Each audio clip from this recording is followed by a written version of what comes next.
Preparing to sew on fabric. First thing you need to do is find scrap fabric from my bin that's located in the front of the room.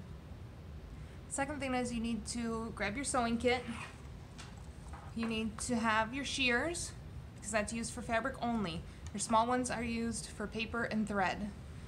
You're going to need either color thread, white or black. Wind your bobbin, and then you'll be prepared. Thread your machine, and then you'll come back and cut your fabric. So when you're cutting your fabric, you want to make sure that you're not cutting the selvage. So I shouldn't see anybody that has a fabric square that has this on the end. The only time is on the second page where it says to label your selvages. So what you do is you want to make nice long cuts. Okay? Like this. Some people are going to want to go like this. But you see what happens to the fabric? See how uneven that is compared to the other side where you make long straight cuts? The selvage is your finished edge. It keeps your fabric from unraveling. The unfinished edge, you can actually make a cut into it, and then it tears right off. And you see all these frayed edges? See how it didn't tear off most of the selvage? Because it's the finished edge. And then you can start pulling these little threads and unraveling your whole fabric if you have time to do that. Now, once you're ready to stitch, you need to find two squares that are roughly the same size. Okay? Again, I showed you the right way and the wrong way to cut your fabric. The top part that you can see is jagged, that's incorrect. The smooth edge like this is perfect. Now, when you're pinning your two pieces of fabric, you have a right side and you have a wrong side. You should see this wrong side every time that you're stitching. So you lay your two pretty sides together. So when you pick it up, it looks like a sandwich. And you see both unpretty sides, or also known as the ugly sides of your fabric. Now, for this assignment, you want to be able to stitch across the long edge here.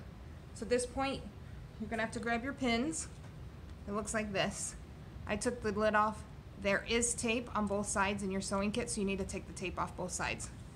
It's personal preference whether you use a pin that has the ball or no ball. Okay, that's up to you. It just depends on what you're more comfortable with. I always say for beginner sewers, you want to use the one with the ball. So what you do is you stick your needle all the way through the back.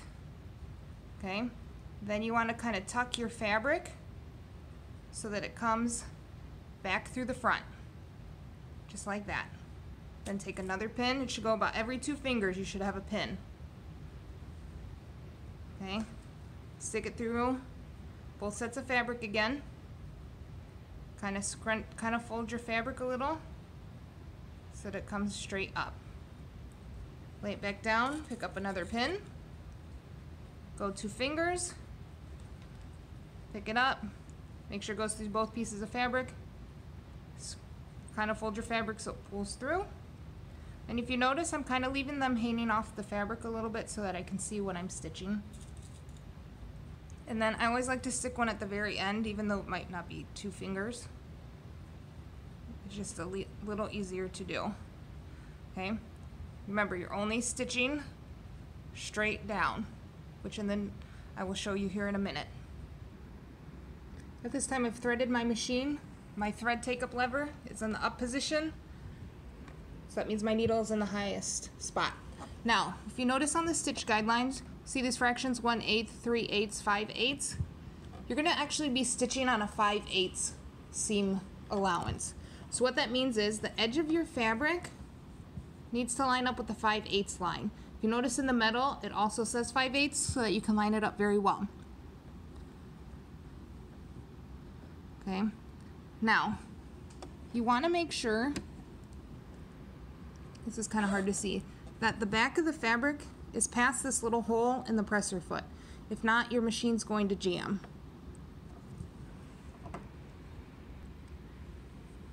Once you get your presser foot down, you can go ahead and take your first pin out before you even start sewing. The key is not to stitch over any of your pins. So, those of you that are nervous, you can turn your hand wheel towards yourself 3 times. I have been sewing for quite a while, so I'm not going to use my hand wheel. I'm going to use the foot pedal. So I've already gone down once.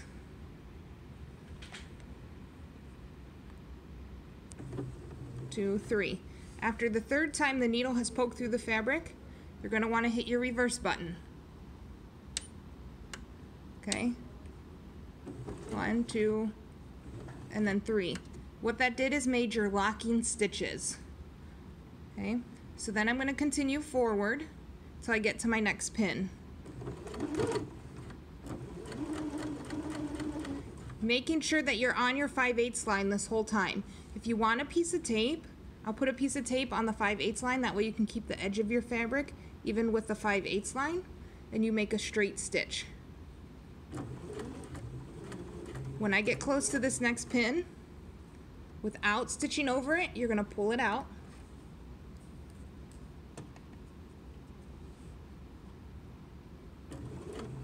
Going to continue stitching until you get to the next pin. Again, take it out. Remember, I'm not left-handed, so it'll be easier for you.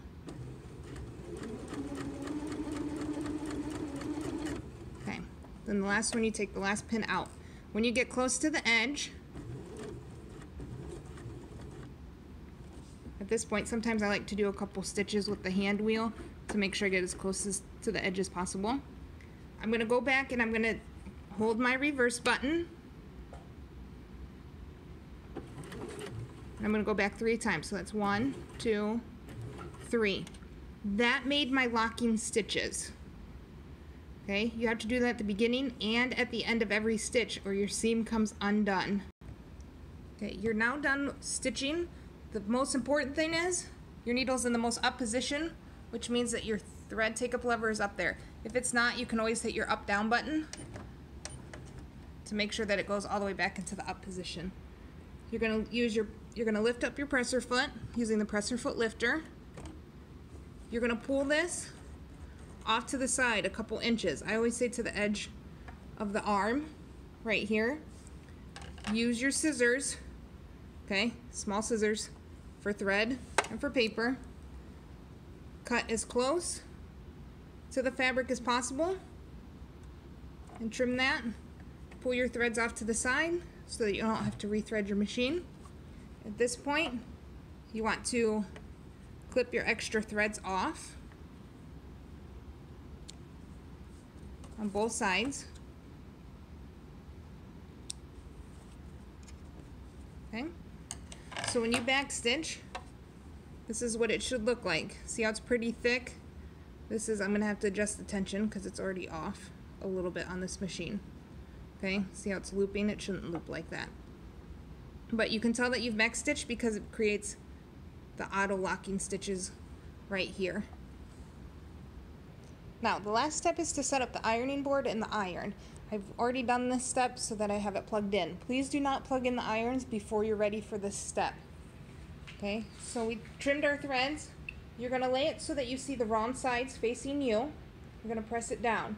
The point of ironing is to keep your seams flat. So, take your iron, and again, run it pretty straight. Okay, I like to do one smooth cut like that. This is going to be warm after you have ironed it, but after you've done your stitching, you iron it flat. This keeps the bulk away from your, in places you don't want bulk of your fabric. So, it becomes a nice, neat back side, and then your pretty side is sewn together. Then you'll attach this to your packet and you'll turn it in.